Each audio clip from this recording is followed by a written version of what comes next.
The question whether Pakistan has ever had an independent foreign policy has assumed an intensely partisan nature.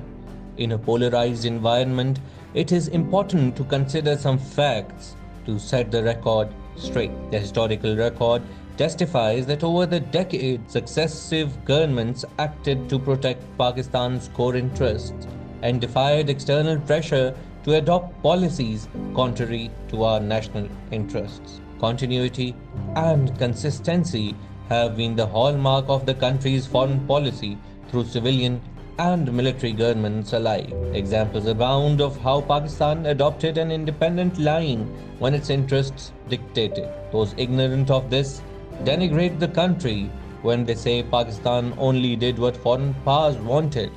Recalling these examples may sound like a statement of the obvious, but it is necessary when an alternate reality is being created by peddling a narrative based on untruth. The most outstanding example of independence in Pakistan's foreign policy is how the country acquired a nuclear capability in the face of Western opposition and unprecedented pressure.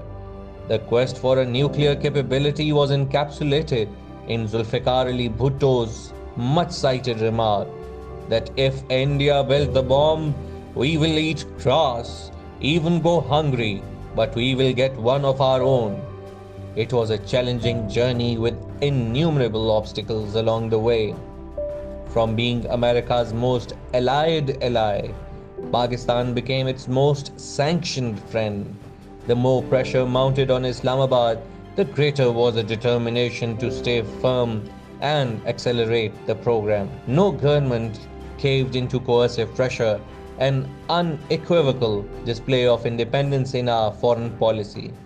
When India conducted nuclear tests in May 1998, the Clinton administration offered incentives and de-incentives if Pakistan desisted from testing. Prime Minister Nawaz Sharif went ahead regardless. Pakistan became a declared nuclear power.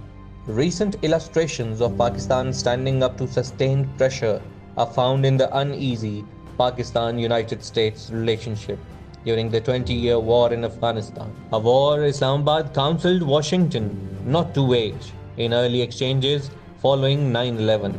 Islamabad cautioned the United States that a military solution would be elusive. It advised kinetic action against Al-Qaeda to be short and surgical, and to draw a distinction between Al-Qaeda and the Taliban so that a diplomatic path could be found to eventually engage the Taliban in talks for a political settlement. Washington did not heed this advice, but came to this conclusion almost 20 years later.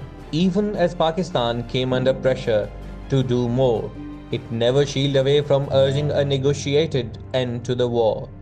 Since Pakistan kept a channel of communication open to the Taliban, which eventually helped to bring them to the negotiating table in Doha, it was accused of playing a double game. But Islamabad was acting on its own interests, as it did not have the luxury of retreating to the other end of the world. YouTube पर Googly news देखने के लिए youtube.com की search bar में Googly news TV type करें। Googly news के page पर सुर्ख रंग के सब्सक्रिप्शन वाले बटन पर क्लिक करना ना भूलिए। YouTube पेज पर अपलोड होने वाली वीडियोस से बाखबर रहने के लिए बेल आइकन पर क्लिक कीजिए। आपको हर नई वीडियो के बारे में नोटिफिकेशन मौसूल हो जाएगा।